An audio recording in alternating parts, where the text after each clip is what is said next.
حضرت علی رضی اللہ تعالیٰ عنہ کے اقوال: کبھی اپنے زبان سے کسی کے غیب بیان نہ کرو، کیونکہ غیب تم میں بھی ہے اور زبان اور لوگوں کی بھی ہے۔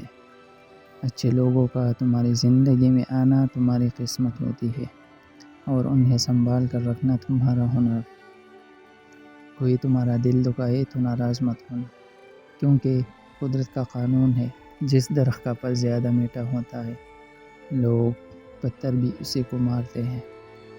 جو آدمی اللہ تعالیٰ کے سامنے اپنی عاجزی ظاہر کرتا ہے تو دنیا داروں کی اونچی گردنیں اس کے سامنے ذلیل و پست ہو جاتی ہے۔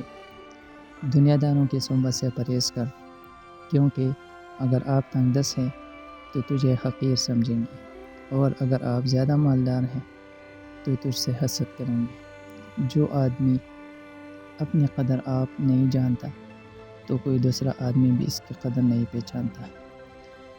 جو آدمی اللہ تعالیٰ کی بارگاہ میں عزت پا لیتا ہے، اسے کوئی غالب سے غالب بھی ذلیل و رسوا نہیں کر سکتا۔